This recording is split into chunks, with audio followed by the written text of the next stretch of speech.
Olá, queridos irmãos. Bom dia, boa tarde, boa noite ou boa madrugada para quem está me ouvindo em diferentes horários. Que a graça do Senhor Jesus Cristo, o amor de Deus e a comunhão do Espírito Santo seja com todos nós.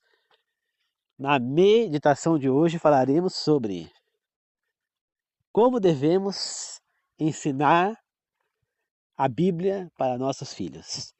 Antes de começar, queridos irmãos, gostaria de pedir que vocês deixem o like aí no vídeo, que vocês compartilhem o vídeo, que vocês assistam o vídeo. Tá? Quem quiser deixar algo nos comentários, fique à vontade.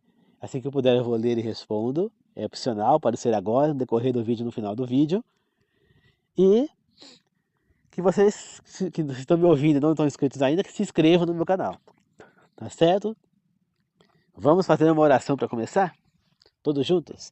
Querido Deus amado, que o Senhor me use e me ilumine para mandar a mensagem de hoje. Que eu seja apenas um instrumento, semeador, discípulo, missionário, Senhor. Que o Espírito Santo me tome, que todas as palavras que eu disser venham do Espírito Santo do Senhor, que eu seja apenas utilizado como instrumento, Senhor. Que os três maiores professores do mundo estejam aqui nos ensinando, Deus Pai, Deus Filho e Deus Espírito. Ilumina as pessoas que estão me ouvindo e a mim também, para que juntos possamos aprender e pôr em prática a nossa vida. Esses ensinamentos, pois estamos juntos todos no mesmo barco. Que assim seja, eu oro, agradeço e glorifico. Amém. Queridos irmãos, é interessante que ele fala que tem que ensinar os nossos filhos a palavra de Deus, sentar com eles, estudar a Bíblia com eles. Mas como que eu devo ensinar? Tem alguma metodologia? Tem. Tem sim. Nós devemos sentar e estudar a Bíblia de acordo com as orientações que nós temos em Êxodo e em Deuteronômio, depois é repetido, se não me engano. Que o que foi que Moisés orientou? Que eles orientassem os filhos deles, os israelitas, sempre quando fosse comemorar a Páscoa, para eles saberem que a descendência deles passaram por aquelas situações, mas também como se eles tivessem vivido aquela situação, se o próprio pai deles tivesse vivido aquela situação, entendeu? Para que eles se sintam dentro, parte da história. E é exatamente assim que nós devemos orientar nossos filhos, como se eles fizessem parte da história bíblica, como se nós fizéssemos parte da história bíblica, nós fazemos parte. Nós fazemos parte, porque não é só o povo de Israel. Nós somos, hoje em dia, nós nos titulamos o povo de Deus, então nós fazemos parte, né? Nós temos que enxergar a Bíblia não como o povo de Israel, mas como o povo de Deus. Onde vai escrito Israel, a gente lê povo de Deus, entendeu? Então, o povo de Deus foi escravizado e foi liberto. Nós, hoje em dia, somos o povo de Deus. Então, nós fazemos parte dessa história. Tudo isso, se não acontecesse aqueles feitos no Egito, tudo o que aconteceu ali, hoje em dia nós não teríamos acesso às escrituras sagradas. Você entendeu? Nós só temos acesso às escrituras sagradas e sabemos a vontade do nosso Deus por causa dos acontecimentos passados da Bíblia. Né? Existiria a Bíblia se Israel não tivesse sido escravizado no Egito? Talvez existiria. Só que nós temos que lembrar que os israelitas não sabiam ler e escrever direito. Poucos sabiam, né? No caso, geralmente as famílias, somente o primogênito sabiam ler e escrever. No caso, Abraão sabia ler e escrever, Isaac sabia, Jacó sabia. Agora Esaú, eu acho que ele não sabia ler e escrever, não. Se ele sabia, muito mal, porque ele não se interessava por isso. Ele se interessava só por guerrear, por ficar caçando, né? Caçador, né? E aí depois os filhos de Jacó, pelo que a gente se sabe, quem sabia mais ler e escrever era José, né? Entendeu? Então, eu não sei se os outros sabiam tanto. Mas, no caso, o povo de Israel que estava no Egito, eles não sabiam ler e escrever, né? Só quem sabia ler de Israel era Moisés. Então, será que, como é que seria a história sem esses feitos, né? Se não houvesse esse cativeiro de Israel, Deus não teria provado para toda a humanidade, através das pragas do Egito, que nenhum Deus existente podia com ele, que ele era o verdadeiro e único Deus. Que a vontade dele é que prevalecia, que a vida vinha de Deus e não do rio Nilo, como os egípcios acreditavam. Né? Que a fertilidade, que a colheita, né? frutificar essas coisas, que viria de Deus, dele, Deus único, e não das deusas que eles acreditavam, que ele era o Deus de milagre. Então, nós temos essas provas, os milagres feitos na gravidez de Sara, de Rebeca, de Raquel, de Ana, da mãe de Sansão, de Isabel depois, da própria Maria, que aparentemente também era virgem, mas ela também era estéril, porque ela não teve outros filhos, só Jesus. Então, nós vemos os milagres do nascimento de Cristo, depois mais para frente. Então, tudo isso veio aonde? Do povo de Israel.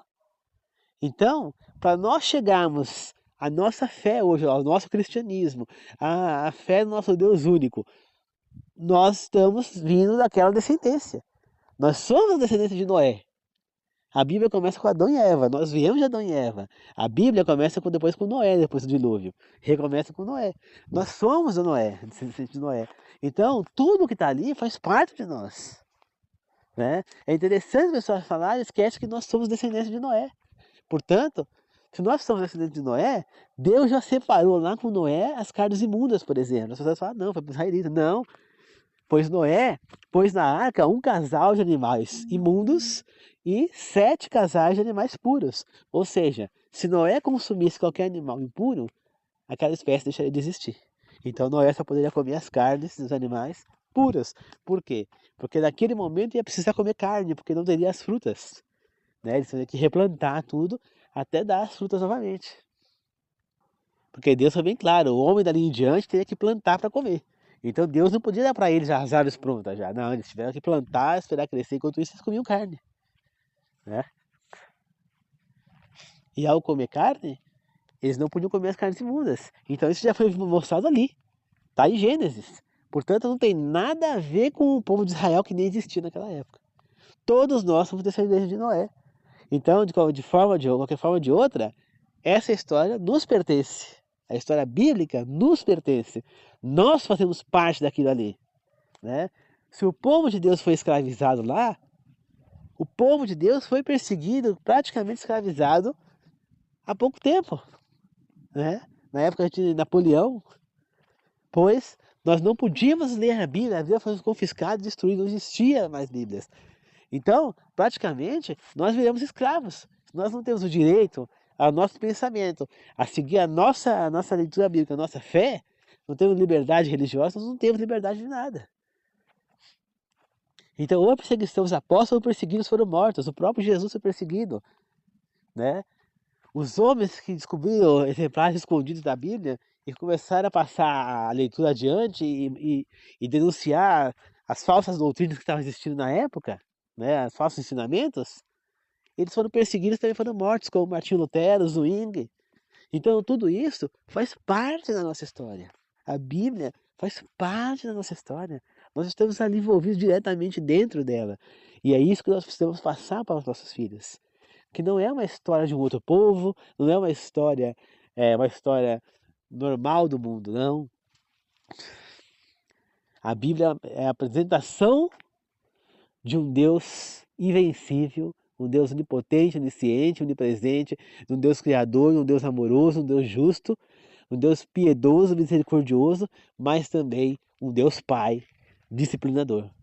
É isso que nós devemos apresentar para os nossos filhos, que nós fazemos parte daquilo ali, que nós somos o remanescente daquilo ali, que nós estamos ali, o povo que está seguindo aquele Deus rumo à vida eterna. Então aquela história faz parte da nossa história. Nós não somos ali, estamos só contando uma história de um outro povo, de outras pessoas. Não, faz parte. Porque tudo aquilo ali envolve a nossa fé hoje. Se não fosse tudo que foi passado ali no Velho Testamento, tudo que está no Velho Testamento, nós não tínhamos a fé que nós temos hoje. Por exemplo, né? Como saberíamos que Jesus, de fato, é o Filho de Deus, que ele era o Messias e que ele morreu por nós, se não fosse o Velho Testamento que está apontando isso? Não teria como. Então nós temos que ensinar para os nossos filhos que a Bíblia é a parte da história, a nossa história, que ela tem a vital importância, que ela é responsável por existir o cristianismo hoje em dia. Pois ela é um livro inspirado por Deus. E ali faz parte, nós temos que estar incluídos naquela ali, contar para eles como se nós mesmos tivéssemos vivido aquilo ali, você entendeu? E que eles se sintam parte, envolvidos, para que eles possam crescer dentro dessa história. Então, toda a Páscoa, o que eles faziam lá? Eles faziam cerimônia, matavam o cordeiro, passavam o sangue na porta, comia o cordeiro, comia a erva amarga, comia o pão sem fermento, tomava o suco de uva não fermentado, né?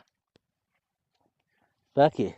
E comemorava a Santa Ceia e contava para eles o que aconteceu no Egito, tudo o que aconteceu com a história deles até aquele momento, contando como se eles tivessem vivido aquilo. E isso foi passado adiante de geração em geração até que foi se perdendo um pouco, né? Para muitos. Então, até que veio Jesus e cancelou a Páscoa e transformou na Santa Ceia, né? E agora nós temos o mundo inteiro sendo chamado por Deus. Ele morreu naquela cruz para libertar não o povo de Israel do pecado. Não. Você vê que o povo de Israel, ele matava os cordeiros para se purificar do pecado. Mas o povo de Israel era o único povo que fazia isso, os outros não. Então quer dizer que todos os povos da época lá vão sucumbir, não vão para a vida eterna. E só o povo de Deus, só o Israel, os israelitas que faziam isso, que vão para a vida eterna? Não.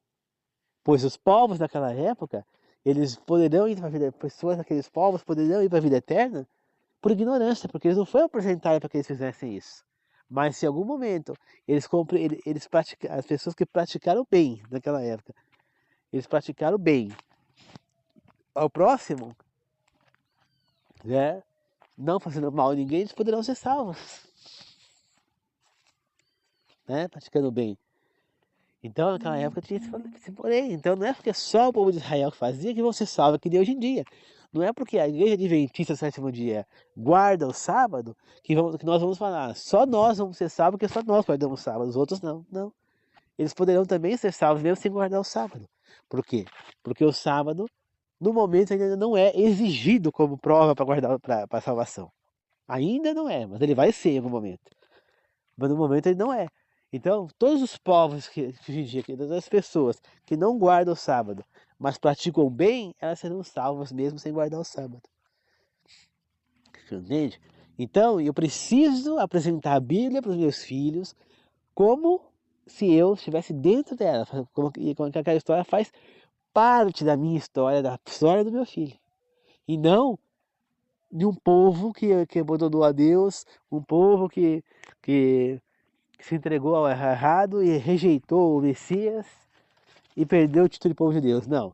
Eu tenho que apresentar aquela história como sendo a história da humanidade, a história como tudo começou. O povo que Deus escolheu, é um grupo de pessoas remanescente que Deus escolheu. Então, Deus escolheu Abraão e dele formou esse povo remanescente, esse povo representante dele, esse povo ao qual era para servir de exemplo para a humanidade. Porém, esse povo caiu, né? Segundo o Apocalipse, Deus levantou um outro grupo de pessoas remanescentes depois de uma grande desilusão que iria acontecer, segundo a Bíblia, Apocalipse. Esse povo remanescente seriam aqueles que guardavam os mandamentos de Deus e que tinha o Espírito de Jesus Cristo, né? E que acreditava em Jesus Cristo, aceitava Jesus Cristo como Salvador. Então, esse é o povo. Deus disse que esse povo seria levantado. Quem segue os mandamentos de Deus, os 10 mandamentos. Então, que esse povo seria levantado agora para pregar a mensagem do Evangelho adiante, abrindo espaço e trazendo as pessoas para Deus, para a segunda vinda do Senhor. Mas do mesmo jeito que o povo de Israel caiu, esse povo remanescente, provavelmente muitos deles vão cair também quando a segunda besta surgir. Pois eles vão ser tentados a fazer o mal, a praticar, a usar a marca do inimigo, e muitos vão ser enganados e vão usar, infelizmente. Então não é porque existe um povo que foi levantado por Deus como remanescente, para que não para que só esse povo fosse salvo, não, mas para que ele servisse de exemplo e trazesse as pessoas para Deus, né? Fosse o povo que seria usado por Deus para trazer as pessoas para Deus. Assim como era para ser o povo de Israel. Era para que os outros povos viessem até Deus através do exemplo deles. Só que infelizmente eles deram um mau exemplo, né? Eles se desviaram do caminho. Porque o inimigo está ali, fazendo com que eles fizessem isso. O inimigo é. Satanás é fogo, gente. Né? Então é isso, queridos irmãos, que nós possamos estudar a palavra de Deus, né? A Bíblia Sagrada, com nossos filhos, pondo eles como parte daquilo ali, para que eles se sintam, que é mais da história deles, que eles fazem parte daquilo ali. E não como uma história sobre Deus, sobre coisas, mas que de um outro povo, uma coisa que não tem nada a ver com eles. Não, é preciso que eles estejam inteirados por dentro daquilo ali, para que eles possam querer mais aquilo ali. E nós mesmos temos que nos sentir dentro da Bíblia, porque ela faz parte da nossa história. Se não fosse ela, ninguém falaria sobre Deus hoje. Ninguém. Porque não existiria mais de Deus. Deus iria estar sozinho, todo mundo estaria condenado. Não adiantaria o sacrifício de Jesus na cruz. Seria em vão. Porque ninguém iria seguir o Senhor. Ninguém. Porque o mundo estaria totalmente contaminado pelo mal. Que você vê que, como que em pouquíssimo tempo lá de Éden, lá depois do Éden, da queda de Adão e Eva, você vê que vem algumas gerações, Sete, tal, aí Enoque, Matusalém, depois o filho dele, que foi o Lameque, depois Noé, e já veio o dilúvio lá que matou todo mundo. Então, ou seja, aí deu quanto tempo? Vamos supor que deu ali 2.000 anos, acho que não chegou nem a isso. Em 2.000 anos, Deus já teve que destruir o mundo com o dilúvio porque o mundo já estava perdido. Agora você imagina, nós já estamos aqui há 2.000 anos depois de Cristo, e esses 2.000 anos lá de Noé, de Adão até Noé, e depois mais ainda uns 4.000 anos para frente, então mais 6, mas nossos dois agora então, sabe, 8.000 anos mais ou menos de existência da Terra. Aí eu falo para vocês, o que seria desse mundo se em 2.000 anos já foi Deus que teve que destruir a Terra com o dilúvio, porque ninguém mais estava querendo saber de Deus? Você imagina em 4 vezes mais que maldade que nós teríamos hoje em dia, se não fosse as Escrituras Sagradas do Senhor. Você percebe que antes das Escrituras Sagradas, ninguém seguia o Deus de Israel, esse Deus único, Criador, ninguém mais seguia. Todos os povos da época eram idólatras, tinham Deus. Então você vê que Ur tinha deuses, que Egito, que a Gerar, todo mundo tinha os seus deuses. Mas nenhum deus, um deles era o Deus único. Sodoma tinha deuses, todos de cada um tinham os seus. Aí Deus fez o quê? Levantou Abraão, dele fez uma nação, levantou Moisés para que ele começasse as Escrituras Sagradas, e através delas, hoje em dia nós podemos dizer que o mundo inteiro conhece e segue o Deus único. Já vai pensar nisso? Que o mundo inteiro, a maioria dos países, são cristãos. A maioria dos países. Embora muitos tenham o cristianismo de maneira distorcida, seguem doutrinas erradas, né, uma grande parte, mas todos seguem o Deus único. Né? Não existe mais Deus isso, Deus aquilo. Poucos são os países, que no Japão, por exemplo, tem o Deus deles, lá que é o Buda. Outros lugares tem o Deus Alá, não sei o que, mas o Deus único é a maioria, ultimamente. Isso só pode acontecer por conta de Israel e por conta da Bíblia, né? Satanás tentou distorcer a Bíblia, tentou fazer as coisas, então muita gente escreve errado. Mas mesmo assim seguem o Deus único. E essa mudança só pode acontecer por conta das Escrituras Sagradas. Se não fosse elas, o povo continuaria a ter um monte de deuses, continuaria a ter um monte de idolatria e não teria esse Deus único como Criador, como seguidor. Então é isso que nós devemos passar para os nossos filhos, que é a Bíblia, essas Escrituras Sagradas que faz com que o mundo tenha ainda uma fonte de esperança de salvação.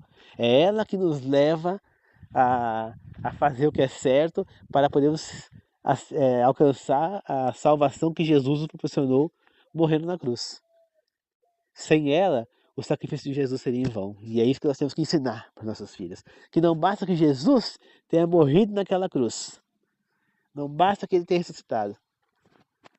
Foi feito um trabalho para que as pessoas pudessem ter aonde se apoiar para que pudesse alcançar essa dádiva que Jesus nos ofereceu. Ele não está nos dando a morte eterna, a vida eterna. Ele está oferecendo. Só que tem condições para que a gente alcance ela. E as pessoas estão se esquecendo disso.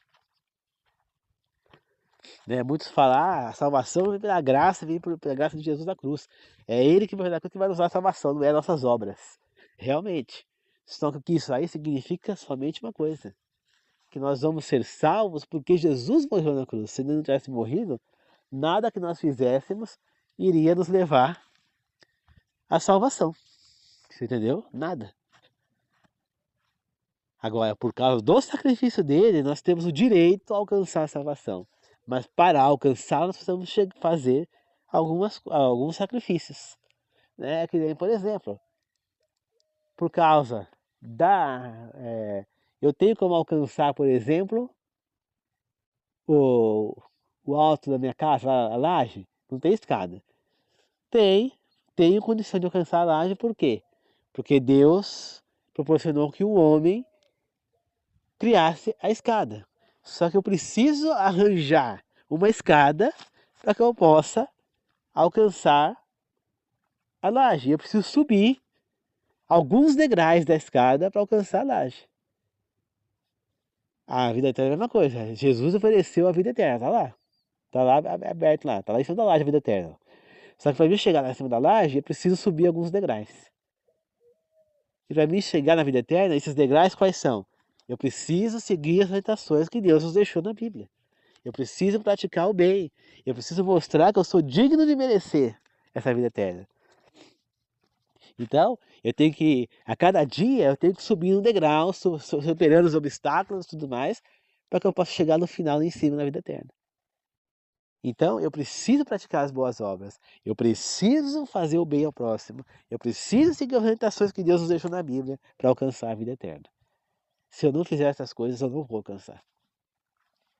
Tá certo, queridos irmãos? Então, que nós possamos ensinar aos nossos filhos o que eles precisam fazer, o que significou o sacrifício de Cristo e que nós fazemos parte dessa história. Só assim nossos filhos vão estar preparados para servir o Senhor. E vão conhecer o que eles precisam realmente saber e sentir, para que eles possam fazer parte daquela história e viver aquela história. Tá certo? Então é isso, queridos irmãos. E eu falo mais. Mesmo tendo coisas distorcidas, as novelas bíblicas que vem passando na televisão, na Rede Record, para ser mais direto, são novelas que podem trazer esses nossos filhos a sentir um pouco mais aquela situação. Então, quando eu assisti os 10 Mandamentos, claro, tem muita coisa distorcida na novela dos 10 Mandamentos. Né?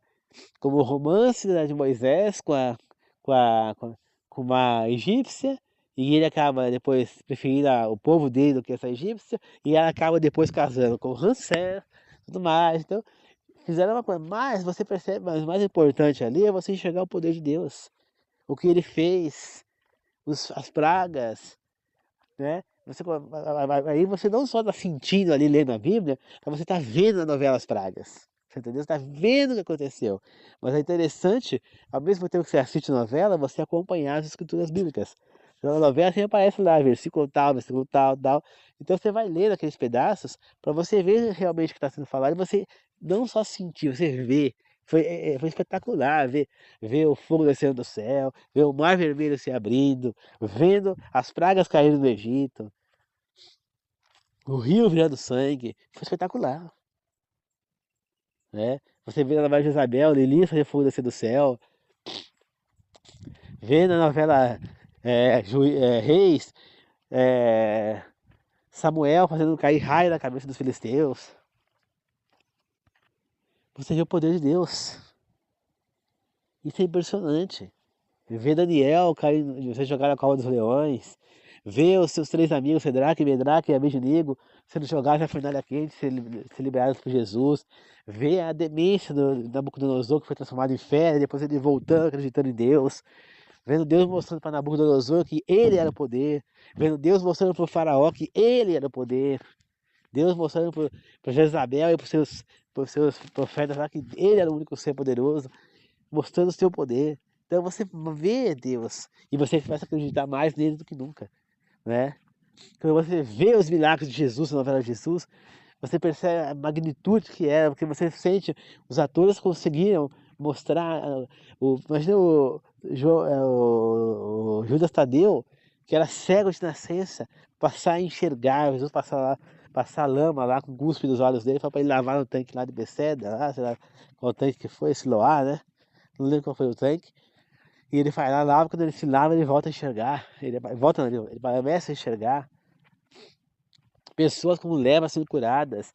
A fé daquela mulher com hemorragia que foi lá e tocou nas vestes de Jesus e ela se curou depois de 12 anos. Jesus ressuscitando pessoas mortas. Tudo isso, gente, quando você assiste, fica mais forte pra gente ainda. E foi isso que me fez voltar para Deus. Então, assistam-se essas novelas. Né? Mas não esqueçam de ler a Bíblia também para vocês entenderem o que é verdade e o que é mentira. Porque senão você acaba muitas vezes pegando a parte da verdade, mas juntando com mentira, juntando com a ficção ali, né? Porque eles têm que transformar aquilo numa ficção, uma dramaturgia. Então, entenda, entender mais sobre a Bíblia. Tá certo, queridos irmãos? Então é isso. Que Deus possa abençoar todos nós. Tá bom? Vamos fazer uma oração de encerramento. Querido Deus amado, que o Senhor nos abençoe mais uma vez. Obrigado por mais essa meditação. Que possa fazer com que nós sejamos preparados para guiar nossos filhos. E a mim, por exemplo, que não tenho filho, que eu possa ficar preparado. E assim que eu tiver um filho, eu possa educá-los no caminho cristão, no caminho do Senhor. Para que eles possam seguir e juntos estaremos na vida eterna. Que Deus possa nos abençoar e nos guiar, Senhor. Que Deus esteja sempre conosco, Pai. Nos guiando, nos abençoando. E não nos dê sossego enquanto nós não estivermos estudando as Escrituras Sagradas. Que nós estejamos ali mergulhados nelas. Pois nem só de pão viverá o homem, como o Senhor nos disse, mas sim da sua palavra, Pai. Que nós possamos nos alimentar dela, não ter sossego enquanto nós nos alimentarmos dela. Que nós sejamos fracos, sem saúde, se nós não nos alimentarmos da palavra do Senhor. Que assim seja, que Deus abençoe a todos que estiverem trabalhando neste momento, que sejam inscritos no meu canal ou não, que estejam me ouvindo, e aqueles que são inscritos, que não estão me ouvindo, que todos possam voltar para casa em segurança. Que Deus abençoe a todos e a mim também. Que assim seja, eu agradeço e glorifico. Amém. Peço em nome do Senhor Jesus. Amém. Obrigado, queridos irmãos. Que a graça do Senhor Jesus Cristo, o amor de Deus, e o Espírito Santo seja com todos nós.